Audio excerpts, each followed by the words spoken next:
ओम गुरु कृपा ही केवलम। नमस्कार।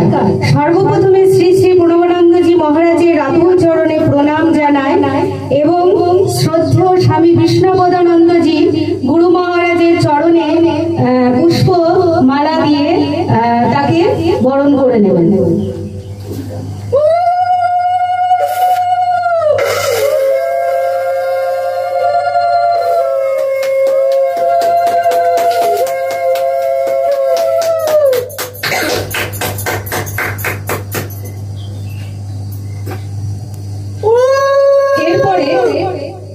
भारत सेवाश्रम कृष्णनगर भारत सेवाश्रम संघे महाराज देबू जेठू गुरु महाराजेर चरणे फुलेर स्तबक दिए प्रणाम करे जानाबेन तार आतुल चरणे।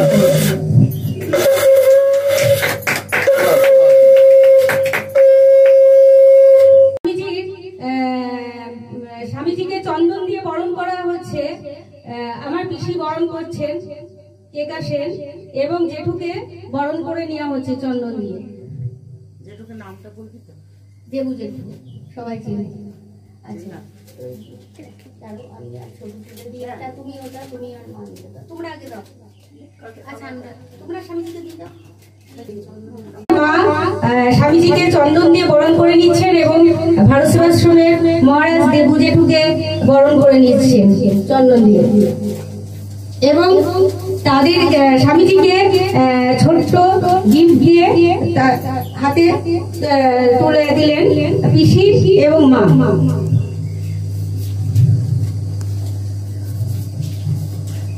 এই ধর আমি একটু এরকম ধরে দেবো যেটু ধরে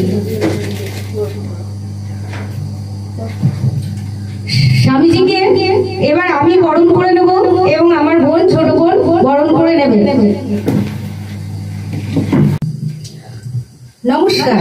सर्वप्रथमे श्री श्री प्रणवानंदजी महाराजेर राधुल चरणे प्रणाम जानाई उपस्थित स्वामी विष्णुपदानंदजी के जानाई आमार सश्रद्ध प्रणाम।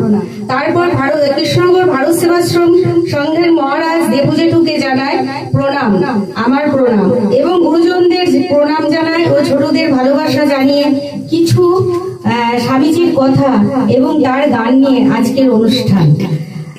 स्वामीजी আপনি কতদিন ধরে গান কবিতা বা বই লিখছেন?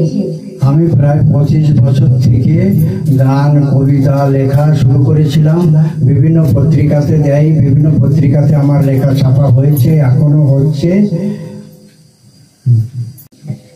স্বামীজি যেমন একটি গান মা অন্নপূর্ণা মায়ের সামনে পুজো আসছে, সামনে শনিবার, আমাদের রেকর্ডিং হচ্ছে আজকে বৃহস্পতিবার, সামনে শুক্রবারের পরে আমাদের জেঠু আছেন। জেঠু আপনি ক্যামেরার সামনে আসুন, একটু সামনের দিকে ঝুঁকে যান। জেঠু আছেন, উনিও যাবেন। তা জেঠু আপনি ওখানে তো যাবেন। এই যে মা অন্নপূর্ণার উদ্দেশ্যে স্বামীজি একটা গান লিখেছেন, আপনার লেখা গান সেটি হয়তো অন্নপূর্ণা পুজোতে ছাড়া হবে আমার গাওয়া এবং আমার সুর দিয়া মাগো তোমার রূপের জ্যোতি। এই বিষয়টা আপনি কি যদি কিছু বলেন মায়ের ব্যাপারে? আমি এটা মা অন্নপূর্ণার কবিতা হিসাবে প্রকাশ করেছিলাম। গানের নাম, কবিতাটার নাম রূপের জ্যোতি। মাগো তোমার রূপের জ্যোতি আমার উপর ফেলো। প্রত্যেকটা সন্তান মায়ের রূপ নেই, অধিকাংশ জন্ম নেয় মায়ের গর্ভে জন্ম নেয়। যখন মায়ের যে রূপ, মায়ের যে শক্তি, অন্নপূর্ণা মায়ের যে দেবী শক্তি, সেই দেবী শক্তির যে জ্যোতি, সেই জ্যোতি যেন আমার উপর ফেলা হয়। আর আমার অজ্ঞান আধার, এই জ্যোতিতে আমার অজ্ঞান আধার যেন মুছে যায় এবং মায়ের দিব্য আশীর্বাদ, দিব্য স্নেহ যেন আমার উপর পড়ে, এইরকম উদ্দেশ্য নিয়ে আমি আমার দেবী মায়ের উপরে এই গানটা লিখেছিলাম। মায়ের অন্নপূর্ণা মন্দিরে ওই পূজা দেখে আমাদের সমাজের অনেক মায়েরা এই পূজার অনুষ্ঠান করেন, সেখানে আমি সেই উদ্দেশ্য নিয়ে আমি এই গানটা লিখেছিলাম। আমার ভীষণ আনন্দ হয়েছে এই গানটা। মধুমিতা দাস গাওয়াতে, তুমি গাওয়াতে আমার খুব ভালো লেগেছে। সেই হিসাবে আমি খুব প্রেরণাদায়ক হয়েছে। আমাদের আশ্রমে, আমাদের হিন্দু মিলন মন্দির মন্দিরে অন্নপূর্ণা পুজো হবে, আপনার তো আমন্ত্রণ আছে, আপনি সেখানে যাবেন? হ্যাঁ, আমি যাবো, সেখানে দেখেছি, গত বছর দেখেছি, তার আগের বছর দেখেছি, সেখানে ছিলাম। কেমন আনন্দ হয়? ভীষণ আনন্দ হয় পূজা। আমি সেখানে গত বছর মায়েদের সাথে যজ্ঞ থেকে কেমন করেছি। লাগে, মানে ওখানকার পরিবেশ? ওখানকার পরিবেশ, সমস্ত মায়েদের অনুরোধে আমি ভালো গায়ক না পেলেও আমি প্রেরণা পেয়ে আমি গান সেখানে গিয়েছিলাম এবং আরতি করেছিলাম, যজ্ঞ করেছিলাম। সেই আনন্দ আজও আছে, সেই আনন্দে আমি এবছর ছুটে এসেছি। আচ্ছা আচ্ছা স্বামীজি,